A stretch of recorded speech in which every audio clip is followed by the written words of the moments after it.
G'day everyone, welcome back to the Next 11 Cricket Podcast. I'm Sean Walsh. I'm really excited today to launch our CricBiz part of the podcast series, where the idea is that we get people from outside of the playing arena with bat and ball in hand, coaches, administration staff, equipment staff, you name it, we'll grab them and have a chat with them. And we're really interested to know what the cricket ecosystem is looking like at the moment. So we're really glad to be joined today by Andrew Walton.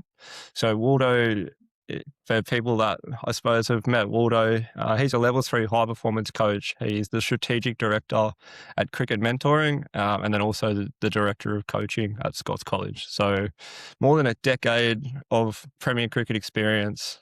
So obviously, mate, we really appreciate you joining us today. Give us a little bit of a rundown about your journey with cricket and how you've kind of got to where you are today. Sean, thank you and appreciate enormously being on the Next 11 Cricket pod and being able to share our stories and our journeys, and really appreciate it. My journey started in a small country town called Mooroopna up near Shepparton. Not really an area known for great cricketers, but over the recent times, Aidan Blizzard was one of our shining lights who came from the area in Shepparton. But I played all my junior cricket there. Was coached as a junior by a local school teacher called John Gostray. John Gostray played Premier Grade with Northcote and opened the batting with Bill Laurie here for many years before he moved to a country town. But my sort of transition in the club space was we were a typically structured club under 11s, 13s, 15s, and then into seniors. By the time you got to sort of 13-year-old, you were good enough to play seniors, and that was always, we had 2 turf wickets. And my job, because I used to do a paper round every morning, so get up from 6 a.m. to 7 a.m., 110 Herald Suns, 9 ages, and then you do women's weekly, women's days on the odd days off. But on a Wednesday morning, my job was that after I finished my paper round, I'd have to cycle down to the Mooroopna Recreation Reserve and what they say, crack the seal on the turf wicket. So I would roll the wicket for half an hour on a Wednesday morning because Bob Barker, our curator then, who took over from John Gray and Graham Young, Bob had a philosophy that you needed a good cricket wicket. A good cricket wicket needed at least 14 hours of rolling.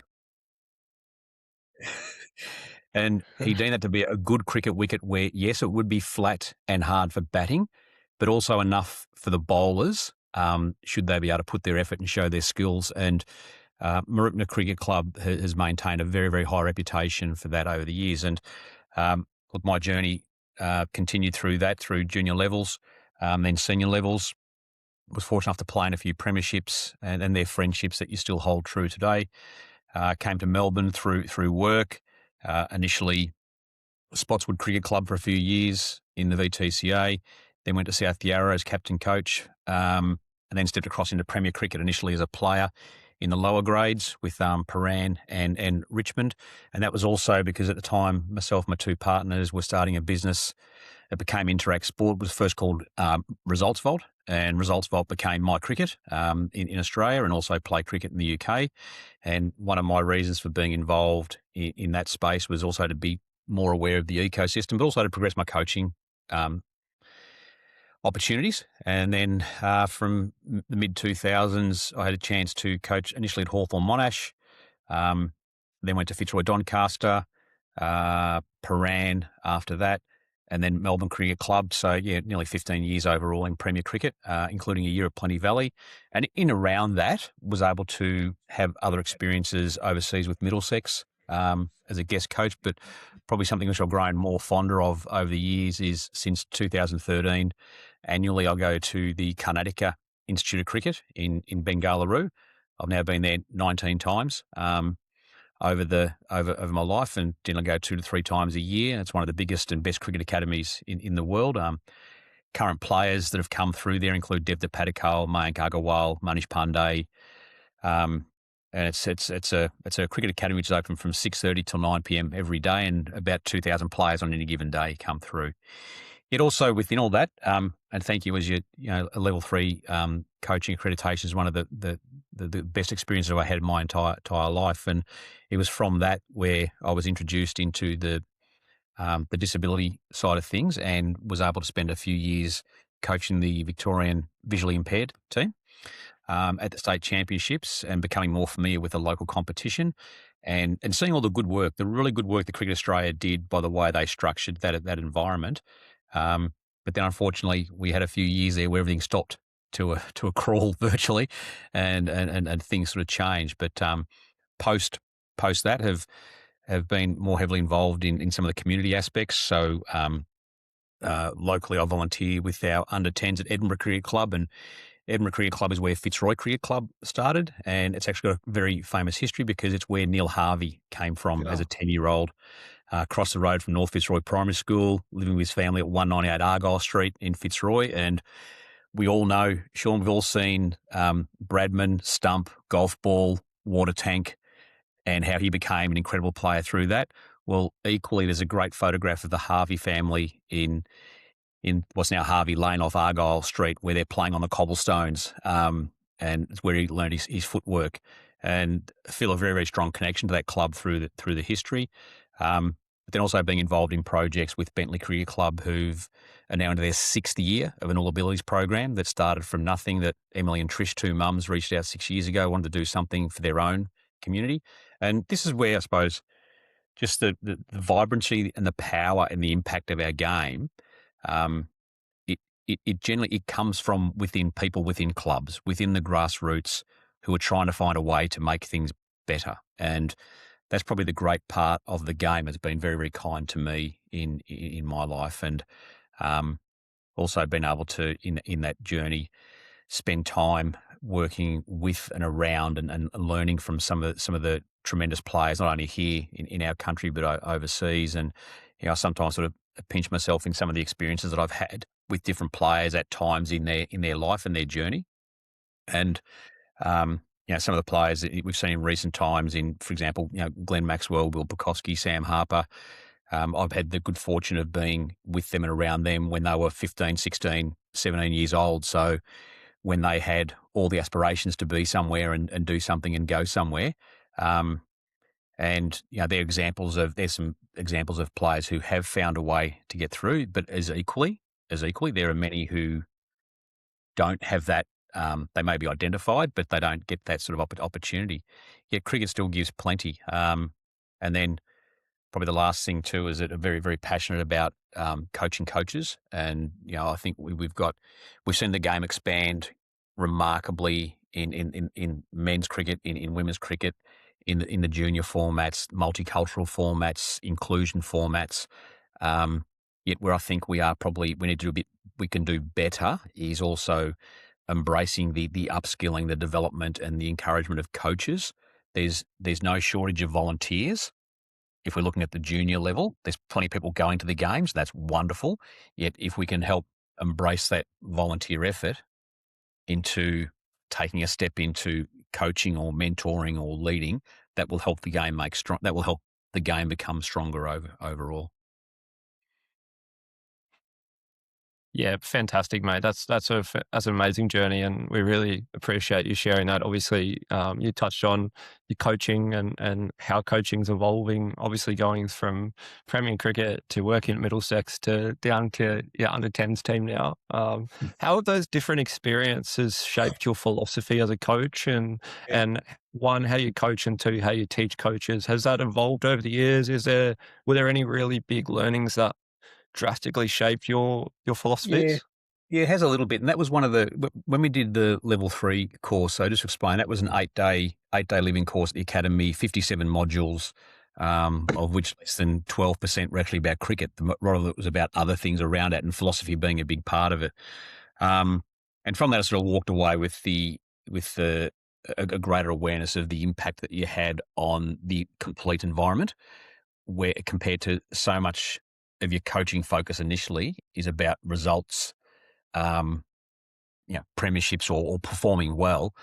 Yet one of in that experience that we had in Brisbane, one of the best moments was when Dan Marsh gave us a presentation. And just for context, Dan had just been sacked by Tasmania. He was, a child prodigy, expected to have an amazing career. He was a very good player. All of his cricket had revolved around Tasmania. Yet one day he got sacked, as coaches do at some stage. That happens. And Dan took us out of the classroom into a separate room, and we all sat in a circle, like together in a random sort of configuration. And he spoke about the importance of being fully aware of your environment, not just the players in front of you. And so what I took away from that was that I felt that, I've never played Premier cricket higher than third grade. So I've been fortunate when coaching Melbourne. I've played a few games on the MCG, and I've had that experience of being on that ground. But I'm not capable in being able to coach the technical side of things, of how to on drive Wasamac for 4 at the MCG, which Ricky Ponting has done. I can talk through the vision and take you through what that looks like, but I can't draw upon the experience. But I felt that the skills were able to bring a sense of order, calmness, logic, and strategy and planning into a space so that the players could find a way to thrive. So the coaching philosophy basically put others first, always, and others is having awareness not just of the players but their support network as well. That comes from being a father of 4 sons. The two things that are probably cricket related that I really do have evolved over the years, but I find I'm pretty competent in are coaching and teaching players about decision making and movement patterns. And the reason for that is I've sort of found as a coach that when you're trying to be an effective teacher and or mentor, you're really trying to avoid the situation where the player, for example, you're working with, their response is, "I don't know." Now, if that's the response, it's either they haven't yet developed the mental skills to pause, stop, and think about it and come up. Because there's, Sean, in cricket, is there any right or wrong answer? No, there's a different way. No, mate, there's a different way to skin a cat, but there's no right or wrong. There's just variations of how everyone does it, I reckon. And that's where the magic comes. When you're trying to talk about developing a relationship and connect with a player and or a group, it's being able to step back and not look what I've done, look what I am, look at me. It's being able to draw that group together, and properly connect from all the magic that sits there under the surface, no matter how good a straight driver you may be or how fast a ball you may bowl. So I come at it from that sort of angle, and then typically I like to have a fairly basic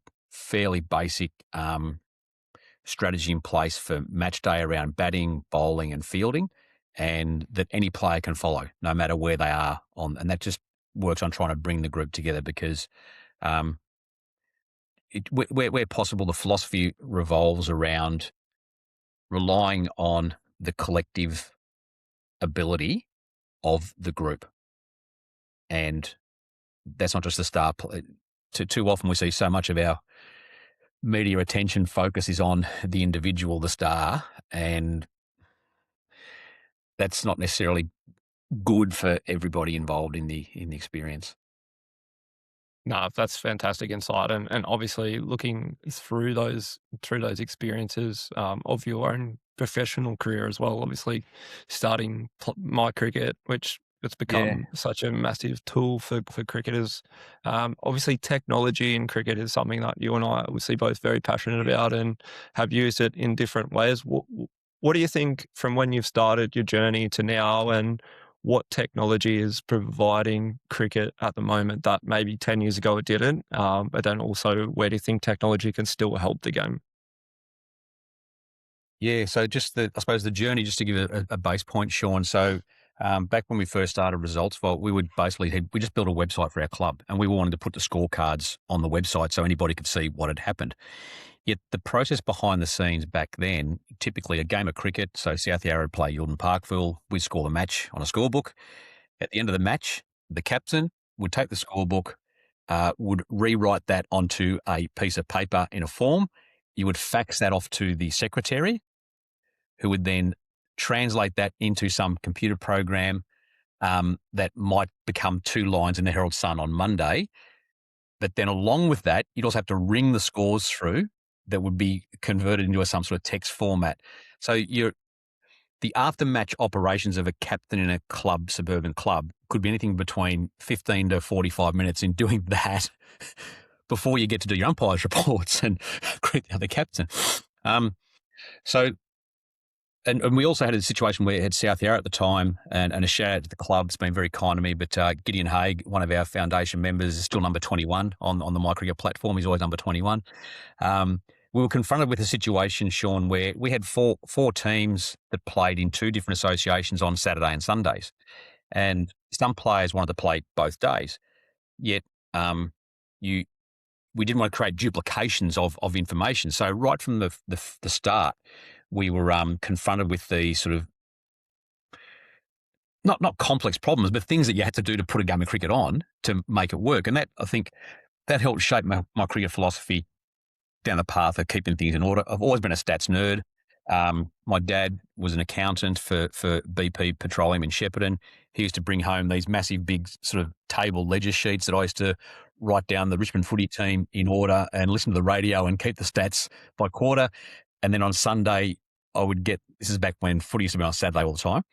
And then Sunday would race out to buy the Sunday Press newspaper and check the stats that were official against what I'd recorded from the radio call, and then make the differences and then file it. So I suppose that sense of order and logic has always been there with me. But over time, how technology's evolved, look, it's now amazing because our under 10s at Edinburgh Fitzroy, if their game's not being live scored, they are very, very unhappy. So we sort of, with that experience with Results Vault, then MyCricket, we went through something for a website for your club, then becoming an association platform that then went through the era of, now we've got iPhones and iPads. That's a whole different technology because we only used to have desktops.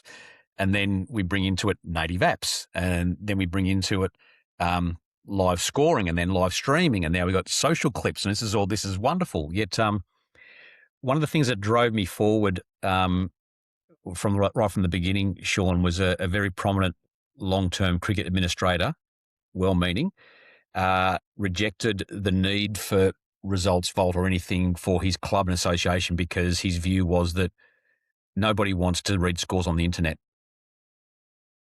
They'll buy the Herald Sun. How's that going? How's that going for him? Well, that's okay, but you know, and the advent of technology has made that and more. It's improved it immensely, and now we have a space where if I look at some of the players who I coach individually that are in the rep pathway or program in some way, yes, they'll play for their club, they'll play for their school, they'll play for their zone, they'll play for a rep team, they'll play for a pathway. They might play some tournaments, either here or we've seen players in Japan this year. We've got there's that many tournaments all around the world. So a player in Australia now, if they want to pursue cricket as a career, they're capable of playing between 55 and 80 matches a year, which is roughly where you need to be when you compare it to other sports. Compared to typically back when we were playing at South Yarra, you'd play 12 games a year. Well, you're not going to get better playing 12 games a year if that's where you want to go. So, but the player's digital record now is pulling a whole range of things from the match performance. But then on the back end, if I draw upon recently being involved with the Rajasthan Royals Academy here in Melbourne and looking at their match centre and how the technology that they're using in capturing, it's a program which is focused purely on T20 cricket. So everything's in 6-ball sets and everything's in challenges and matchups and scenarios. And they're capturing data on every ball, batter and bowler, which not only feeds into their own profile, but before each session over the 12 weeks, Sean, all the players are sent an update to, this is your matchup tonight. This is who you're performing against. So you've got the option where you can go into the match centre and look at the opposition analysis as to how they've performed in certain scenarios. No different than what you would get if you had been picked into the Big Bash League or the IPL. And now that's now available for players from 14 to 21 years old. And the acceptance of information has been off the charts. And when you can match up the data with the vision, and we're now able to use the AI tools to break that down even further, and we're talking about bat face and hand positions and seam positions and wobble seams and how to release the ball. The learning capability for our younger cricketers coming through today, it's never been a better time. So I have a lot of, I suppose, faith and belief that the game's in very, very good shape. We're very blessed here with how it's structured in Australia. We need to sort of keep reminding ourselves of not being too clever in certain ways and making sure that if we are going to be truly inclusive and involve the community as a whole, it's more than just the players on the field. It's where do they come from? How do they get there? And remind themselves that, Peter Neville came from Baldwin Cricket Club, and Adam Crossway came from Rosanna Cricket Club. Aaron Finch came from Colac Cricket Club. Peter Siddle came from Morwell. Like they've come from somewhere before they've been recognised. But you've got to be mindful of how well we provide that experience for them all the way through. Who are some of your favourite players you can come through, Sean? No, that's amazing, mate. That's a great shout. I think for me, it's so I grew up in Rockhampton in central Queensland. So Jess Jonathan was a really big one for me. She obviously went to play for Australia and played a lot with her and against her as a kid. And then Nathan Reardon's another one. He was from Gladstone. So a lot of those guys, but then obviously just on a global scale, can't go past like Muralitha and Warren, Ashwin, Lyon. It's kind of been. I really enjoyed watching players from my own skill set, but yeah, you can appreciate it just with the way data's going, and you can have access to looking at stuff that you would never have had. If anybody here is still with us and kindly listening, and thank you, and Sean's mentioned Ravi Ashwin there, honestly, if you do want to dive deep into cricket with a different type of thinking cerebrally, Ravi Ashwin, he puts out some of the most amazing content. His content analysis, is first class, man. He's one of the absolute best, and probably gets lost in the noise from other probably commentators sometimes. So if you no disrespect, but if you diet his Athers and NASA, and that's okay, but just go through the left door and check out Ravi Ashwin as well. He's amazing. No, I absolutely love that shout, mate. And that's something that, touching on it, fantastic segue to the next question. Obviously, as a very data-driven, heavy, individual in what you do for a job and that, how have you tried to almost sell data to clubs in terms of when you're coaching, that kind of two-way street of, let's use, again, this could be totally unfair having never met the kid, but Vaibhav Suryavanshi or Deval Brevis, are they sitting there watching every single delivery, or are they just trusting the feel? And what's that gap between feel and the data, and how do you find that with each player? Yeah, it's a real balance of also recognizing that quite often as the players are coming through, and we are living in the Vaibhav area now, where he's 15 years old. And I remember I was actually watching his first match live on TV in Bangalore 2 years ago, and just could not believe what we were seeing, because the team at the time, the team was terrible. They were actually getting melted in that tournament at the time, and then he stepped up, and then it's all changed. But I suppose it's having a balance of realizing that the player by then has already not only formed their own ability, but they've learnt off players who are older and generally more physically developed and capable. And one of my sons, Finn, he's now 14 going on 15. So naturally his body's changing dramatically. He's developing muscular strength and things he's never had before. Where it's all been about being nimble and agile and you can do anything. So it's having the ability to understand what the player's physical capability and where they are in that growth sort of cycle.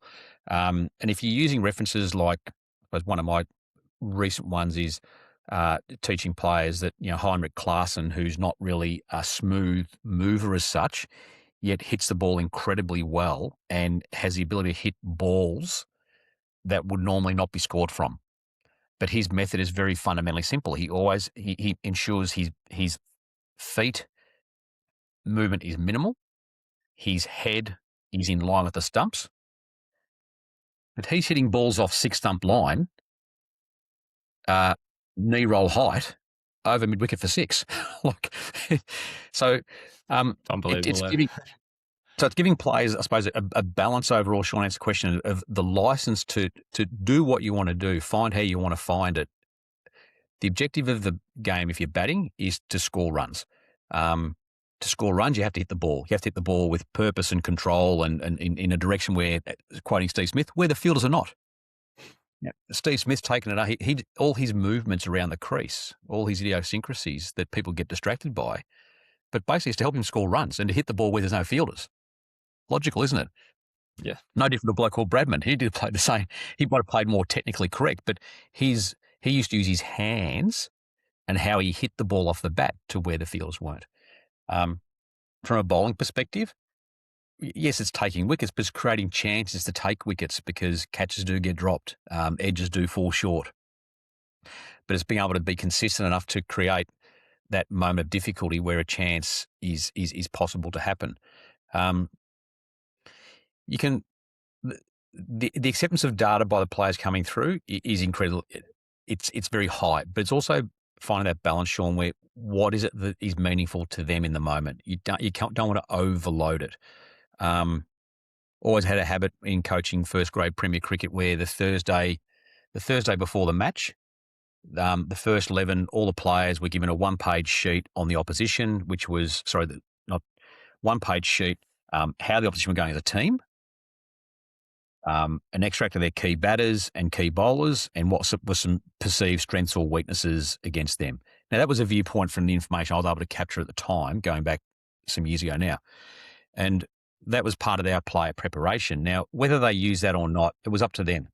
There was no game day, we're going through the board and all this sort of stuff. It's like, no, here's, you just now, I'll walk out of the club on a Thursday night. We're prepared, we're fit, we're selected, we know who's batting in what order. This is the opposition. Go rest, come back next day. Now, that's progressed from being a piece of paper now to if I look at the Chennai Super Kings, their app is just next level, unbelievable. Like you can dial up anything, and the skill is just being able to have that relationship with the player. What do they need to know that's going to help them solve the problem, make a decision, move the right way, and then to come back to your point, rely on muscle memory. I think an element of the game which is underappreciated is the importance of drills, and there are certain elements of the game. Malcolm Gladwell talked. It's the 10,000 hours that have to come to achieve mastery. Now, that 10,000 hours of effort can come from a structured environment, can come from self-play, can come from casual, unstructured. But you've got to have that ability to. We can't be over prescriptive in how we're trying to develop players, because if we go back to the Vaibhav example, when people start to see how he batted initially, and I'll give you the example, Jasprit Bumrah. When Bumrah first came on the scene bowling, now if Jasprit had walked into a state bowling program, say 10 years ago, with that. No, stop, Jasprit. What are you doing? You're going to break yourself, right?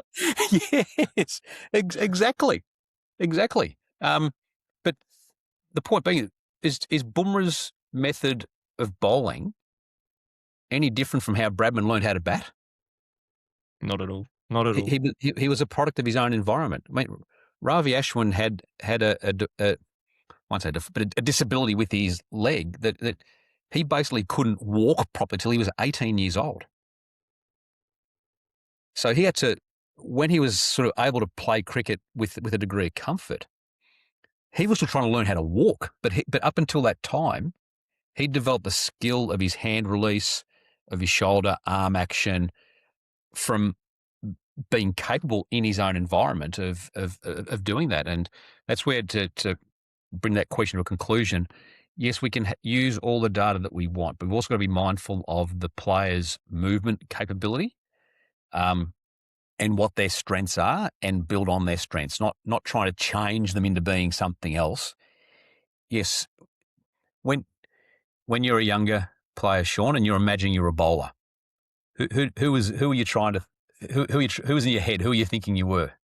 Oh, Brett Lee or Shane Warne for my people my age, and then the next generation's Lionel Cummins, and it'll just keep happening. So for me, it was Dennis Lilly and Kerry O'Keefe. Yeah, That was if I was bowling fast, I was Dennis Lilly. If I was bowling leg spin, I was Kerry O'Keefe. That was in my head. Now, this is an era where we didn't have obviously the technology today that kids have got, but that was the muscle memory that is sort of built from within. And you could never move like Dennis Lilly. He was just naturally beautiful and graceful. We could not. Shane Warne, obviously one of the most immortal players ever, and when you actually break his action down, whether individually, or you compare, there was analysis recently where he was bowling side by side to Rashid Khan, an amazing bowler as well. And they've both got their own. Warne more balanced, stable and fluid. Rashid Khan, more energy, more variety. But when you break the vision down to when they're actually delivering their skill, they're quite similar. It's just different ways of getting there, taught in their own way with what their own attributes are. So yeah, I love that. Yeah, it's always something that we've always been told in those high performance environments, is do the basics right, elite your own way. And obviously, just one more quick one on data. We won't get too heavy into it because I know we could talk about it for 10 hours, but you spoke about Vibe there and those young players coming through. Are you of the opinion potentially that data and the availability of video analysis and opposition analysis now, those young players are getting found out quicker, but then also potentially both prolonging their careers? Or do you think it's still the best is going to work it out? The Steve Smiths of the world shuffle across.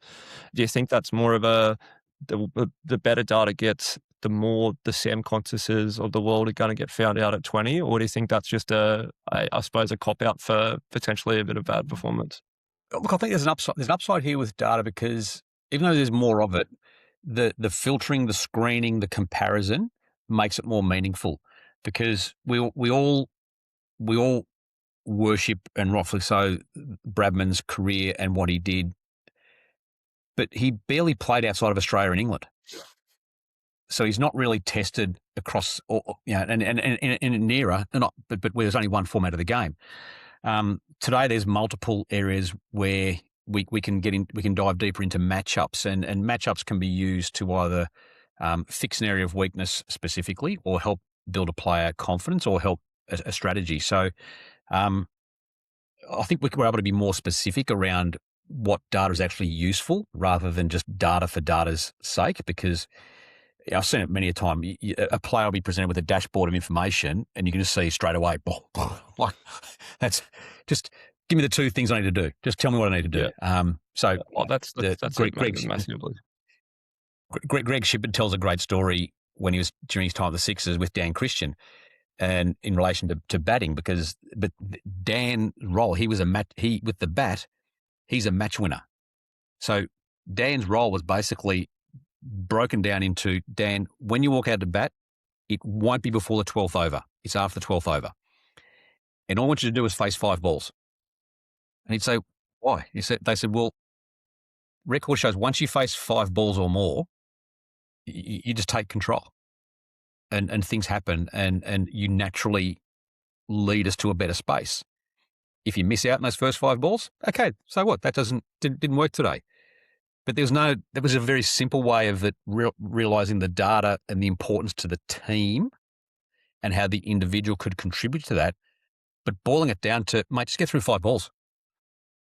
Yeah, that's fantastic. And that's always the big thing now, is obviously the opposition analysis. And as someone that went from playing club cricket to being thrown into international cricket and having access to an analyst and the athlete management system that CA has and different things like that, I could definitely overwhelm myself, and there'd be days where I'd go well and then go back to the hotel and kind of look what was wrong rather than what was right, mate. But you obviously touched on a bit before about associate nations and the way that the game's growing. You mentioned Japan. I'm really lucky to play with a few of those boys at North here in Brisbane, Kendall Fleming and Kato Stafford, Hugo Kelly, a few of those really really, really cool players that are coming through. Ibrahim, Takamini.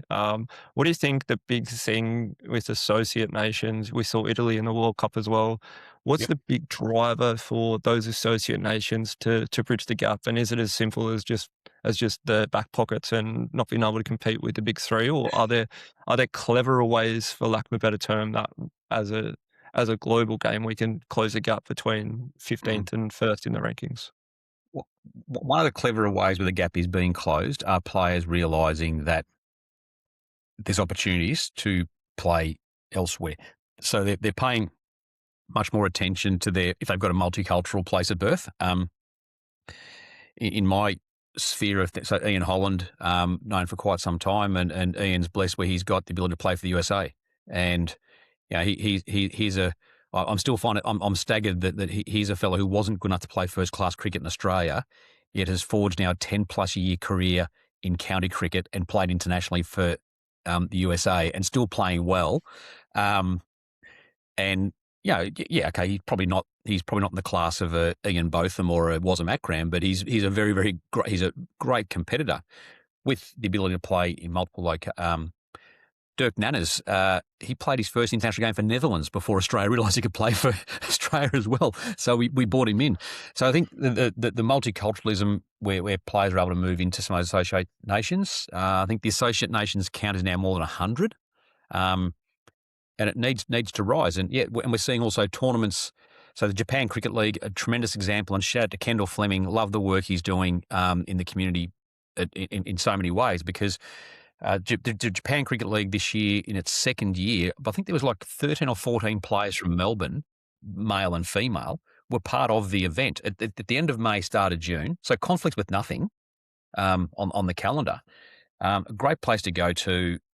I've never met a person in life, Sean, who's never had a great experience in Japan, full stop. And that will help raise the bar. Now, the other ahead, where cricket's never had a presence before, continuously, is in what we call the medal space. So, yes, cricket is in the LA Olympics, if you can believe that, in 2028. So, the Americans, when Virat Kohli walks through the door, they'll understand what a superstar is compared to what they think some of their stars are. But so LA 28 Olympics, you can bet with confidence that the Commonwealth Games in 2030 in Ahmedabad in India, there'll be cricket there. Pretty certain Brisbane 2032, there'll be cricket played in somewhere there as well. So fingers crossed, mate. You've got a cycle continuity at that level. And then within other areas, and we spoke about it before, was the mixed disability. We're seeing now that that's been embraced by the major nations and putting it on, with great visibility. That's important to drive the game in so many areas, because there will be countries, and I'm speaking purely from the visually impaired experience. Yeah, there are countries like Pakistan, Afghanistan, Nepal who see themselves very, very competitive in this space.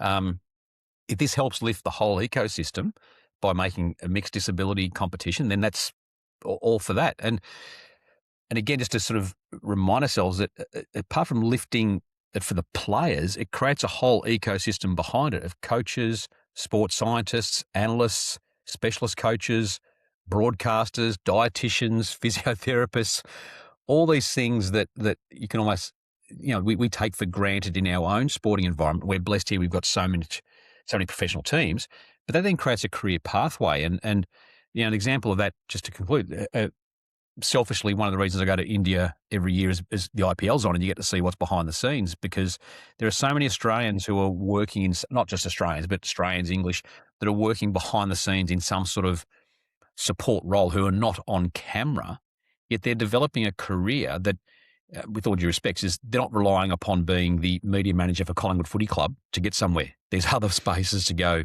as well. They're not trying to be the osteo for the Brisbane Broncos. Nothing wrong with that, but there's other opportunities for them that are emerging in the world. And from outside looking in, Australians are viewed very, very fondly. We are prime inventory when it comes to human capital.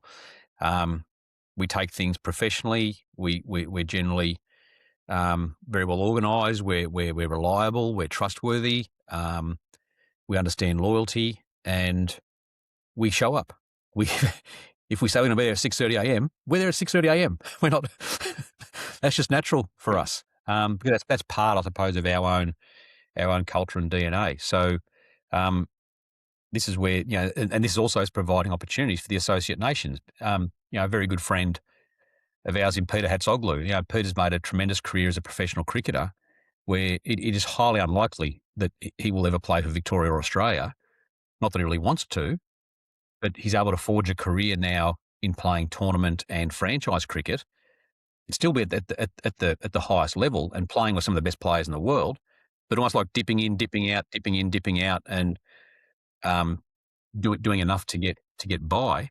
And a lot of the players that we're seeing come into that, the associate nations play a very important role, either by their tournaments, access to their coaching. I mean, if you have the chance to go to Japan and spend a week at their sports academy, or the Australian Sports Commission equivalent, I couldn't imagine many athletes saying no, they don't want to do that. So these are the things which are opening up, and the drivers to make that happen. Again, the medal sports, Olympic Games, Commonwealth Games, they're happening. So if you're a player coming through now and you're in that sort of 12 to 16 year age bracket, the future is incredibly golden. Hence, it's unbelievable, isn't it? On the other side, though, but if you're a player coming towards the latter part of your career and you're wanting to get into coaching, into player management, into analysis, it's never been greater. Also, because the opportunities will emerge.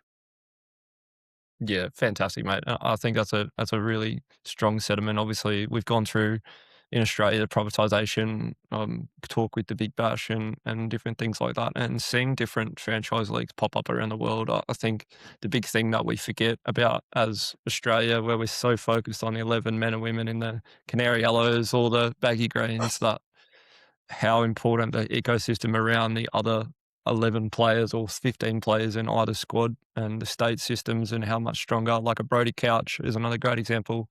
It's just gone and just absolutely dominated Major League Cricket. He's a good first class player. He might actually, have a good strong season after playing against the best in the world and get an A call up or go play for America. Like that kind of thing. I think how much as a cricket world in terms of franchise leagues, and heading back to one of my favourite places to go that I've ever played cricket, and I'm sure it'd be similar for you having gone there, the love of the game in India and the IPL, and what the IPL has done for the ecosystem of cricket and the flow-on effect. The IPL kind of kickstarts the Big Bash, and then the Big Bash starts the SA League, and then the SA League becomes the Caribbean League, and then all these leagues that have popped up as kind of byproducts of what the IPL has become. And how do you see India's relationship with the world game in terms of that ability to monopolise those franchise leagues, but then international cricket? How does that compete with that, I suppose? Yeah, India undoubtedly is a powerhouse in influencing the shape of the world, not just from the IPL, but how within the ICC structure now, but also diving down deeper. When you go into the Indian ecosystem, through Ranji Trophy, through all their state Premier Leagues, I mean, they have a BBL equivalent across most of their states. And India, 28 states, and for many players, being in the Connecticut Premier League or the Maharashtra Premier League is a big thing. India also, though, I would put forward, there's an untapped element that they've just been slowly working with the Women's Premier League. So that now looks like expanding to 8 teams overall. And to put some give some greater context there, when I first started going to KOC in 2013, of the 2,000 students that were there then, there were 14 girls. 14 girls between the age of 9 and 22 at the time. Now there's more than 150. And in that time of growth, 7 have played for their state, 3 have played for their country. And if I'm quoting Mel Jones, the great Mel Jones, if you see, you can be. And the greatest growth element with female sport, women's cricket, women's football, has been seeing the players at their absolute best. And what we've seen from the WPL so far absolutely has magnified that enormously. Yet once that expands to 8 teams and or 10 teams, it will have a huge, huge impact on the population that want to be somewhere. The other side, well, Indian players, very few of them play outside of India. They're not allowed to play, although Ravi Ashwin, who's now retired, is playing the European T20 League this year. I think he got one game of MLC. Is that right? I think one game he might have played MLC. one game for the Unicorns. Yeah. So, we really need to see a softening of that, because at the moment it's very much it's growth power, but it's all controlled. The majority is controlled from within.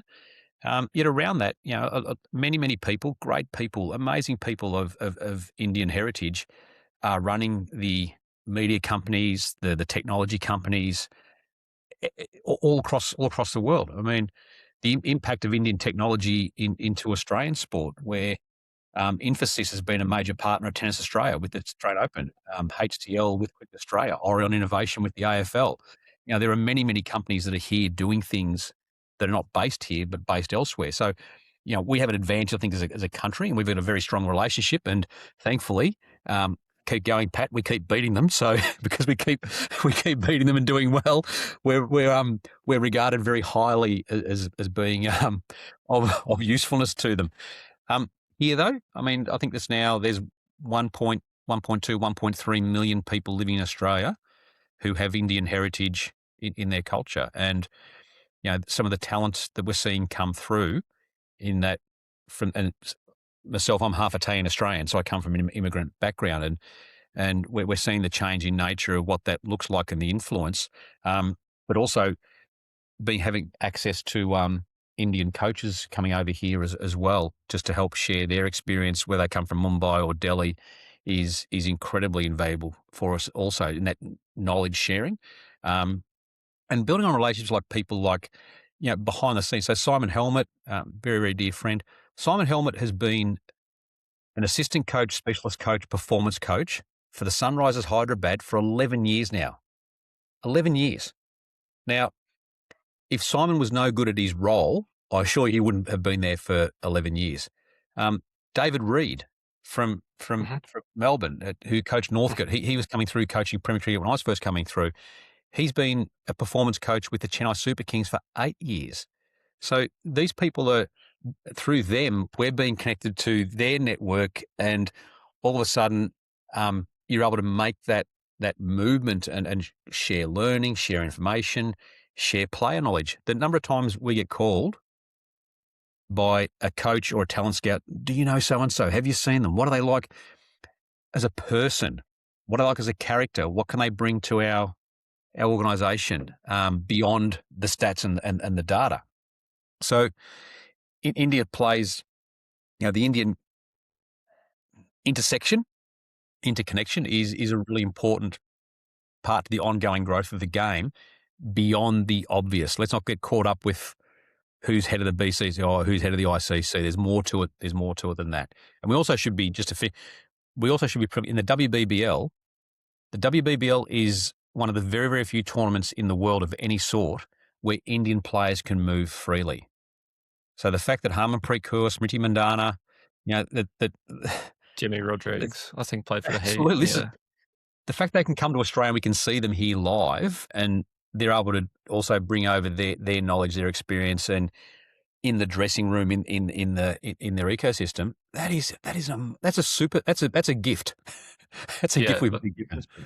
That's it, mate. And that's such an amazing point. I think I love telling this story a lot when we were playing over there in a one-day series last year, just gone, and got left out of a few T20s, so kind of had a chance to kind of rebuild a little bit for a week or so there to prepare for the one-dayers. So I kind of knew I wasn't playing and was just doing a lot of net bowling. And as you know, there's always 50,000 net bowlers from every single Indian academy. Doesn't matter where you are around the country. They're so grateful with their time. And I had all these kids come up and ask me questions about, oh, sir, can you show me your grip? How do you bowl this? And by the end of the session, it went full 180 where I was standing there asking these 14-year-old kids, how do you bowl your square seam? What's your change of pace?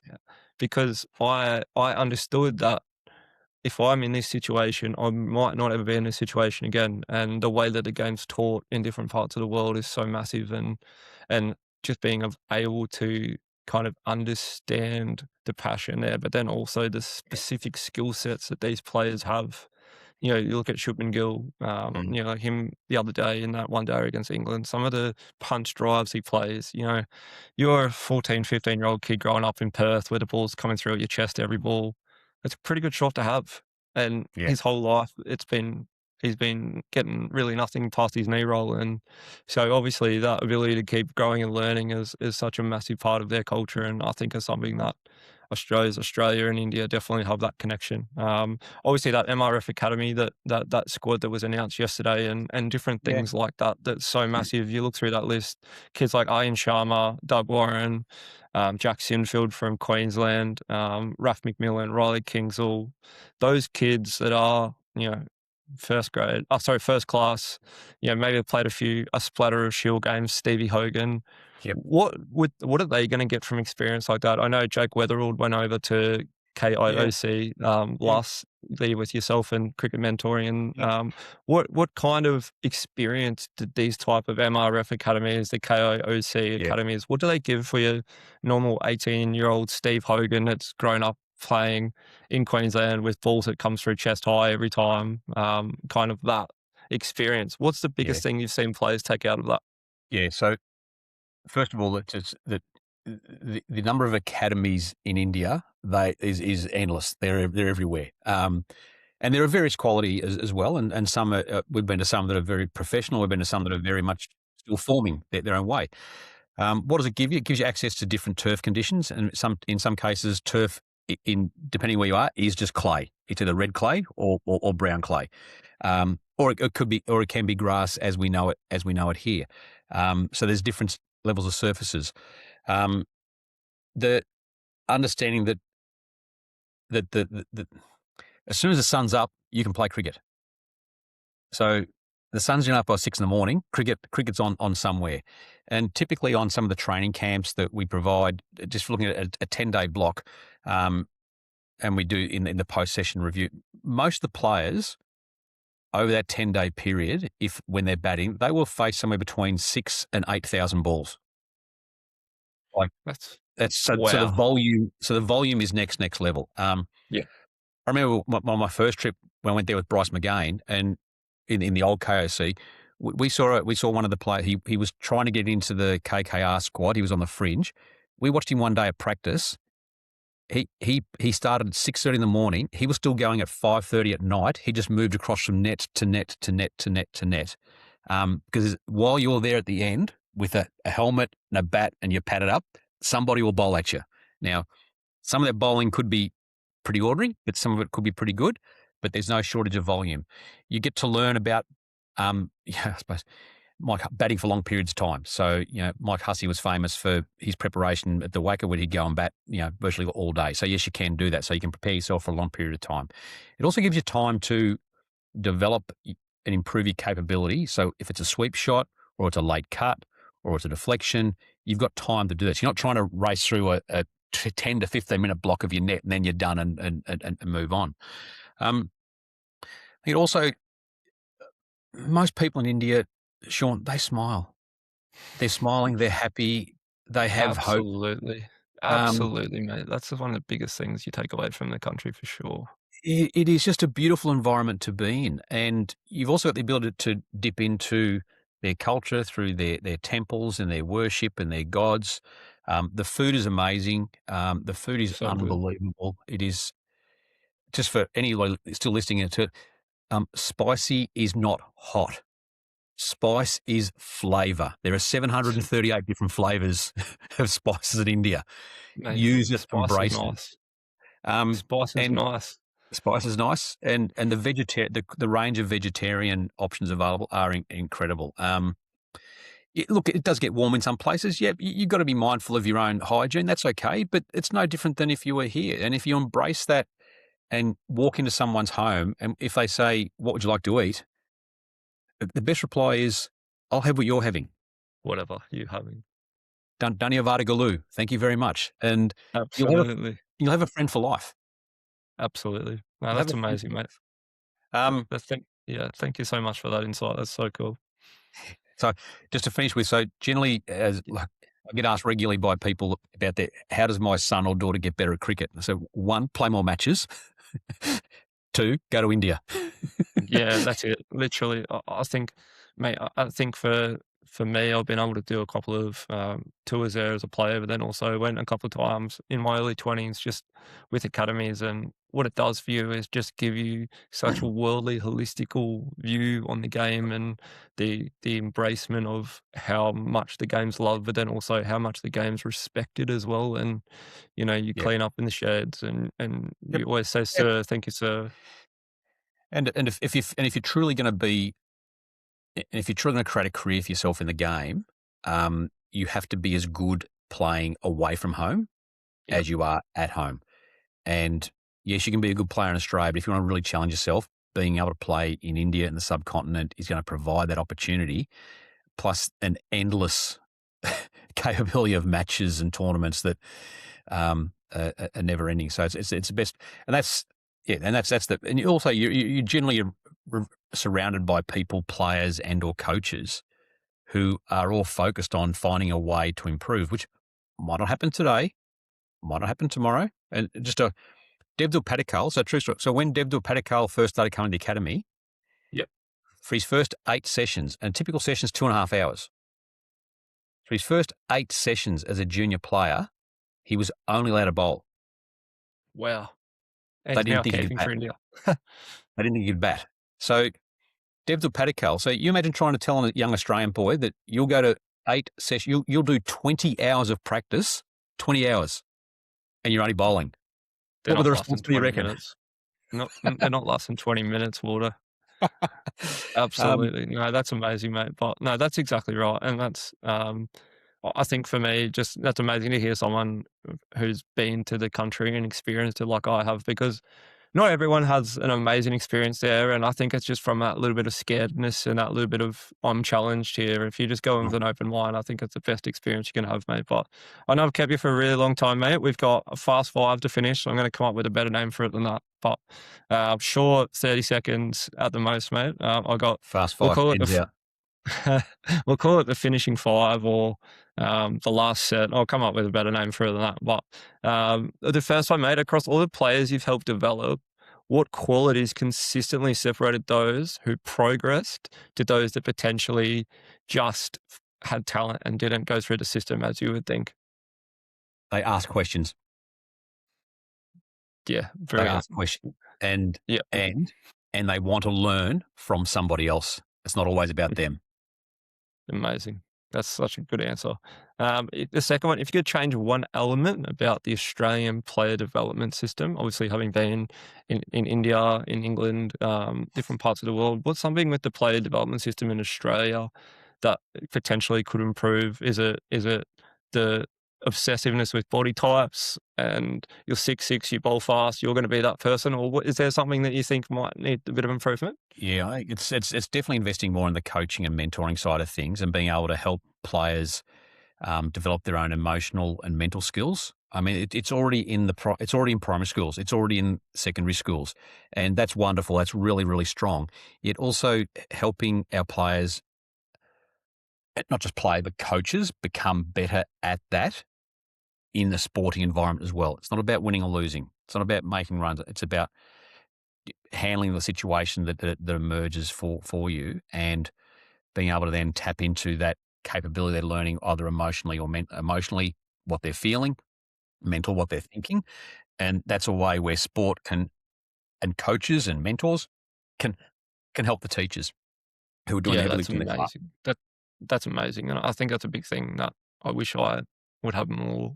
Obviously, I'm 30 next year, and looking through kind of my upbringing as a coach, and you just you don't get taught to coach, you just coach, and then you think, oh, I might have had to done something different there. But no, that's amazing, mate. The fourth one, again, a bit of an open-ended question. Don't want to, kind of whatever, but what does a genuinely global, inclusive, and technologically enabled version of cricket look like to you in its absolute mecca peak? What do you think that? I know that's a really big open-ended question. Is there something that's in your mind, obviously with all the stuff that you do, is there like is there a true north or a promised land that cricket gets to when everything like that's absolutely perfect? Um, Perfection will never be achieved via evolution. I think we're on the way there with the way that, and there's a few examples here. So the format of the 100, where men and women play Yeah, on the same day, that is true inclusion, and also allows the players, who are the stars of the show, to be seen by as many people as possible. Um, the Also the ability, well, probably the one thing is, it's becoming a bit frustrating now where cricket is being lost behind the paywall. yeah, There are many young English people now who are becoming senior people who never saw Alistair Cook bat on live TV because it's behind a paywall. That's horribly sad. yeah, There are some Australian series now overseas that I'm happy they're being broadcast, but um, I think the other thing, I reckon we could use radio better too yep, sometimes. Because having grown up listening to the ABC and the calls from the Ashes overseas, I think that we need to understand that's not always about the visual medium and streaming. There's other ways for that story to come across as well. yep, amazing. And the other thing too is just, yeah, continually having proper profiles and storytelling of the emerging players coming through from the associate nations, not just AI slop graphics that here's so and so, and just let the person's individuality shine through. And if Izzy Wong wants to play a Rubik's Cube on the balcony during a match, well, so be it. Like, That's it. it's all okay. That's It's all an okay. amazing answer. That's such a good answer, mate. Sorry, that's such a loaded question, but and then obviously, I'm sure we pretty much finish every podcast like this. Every person that's ever asked a question on a podcast finishes with this. Is there a piece of advice that you would give to a young player that potentially feels like they've been overlooked? Or is there a piece of advice that you've got that stuck with you in terms of getting better as a cricketer? Um, yes, and this is more a nutrition life answer, Sean, that I find is accepted by any cricketer or their parent from anywhere in the world. Eat more broccoli. You can see better. That's it. The old who was it that used to eat carrots before they went out to bat? Was that Justin Langer? Was that no? I heard a story about someone eating carrots in the dugout. You can generally get broccoli or broccolini or a variation anywhere in the world.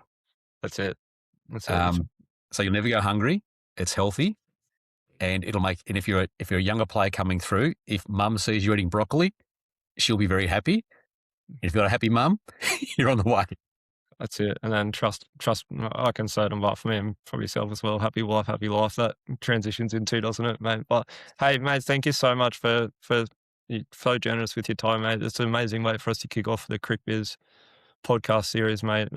Thank you so much for your time, and really appreciate everything that you're doing in the game in Australia and worldwide. I know as an inclusion player, what you personally have done for our community, mate, let alone the wider cricket community, mate. So Dhanyavad, and thank you so much. More power to you, Sean. Thank you for making this happen, and welcome to all of those people into the Next 11 cricket community.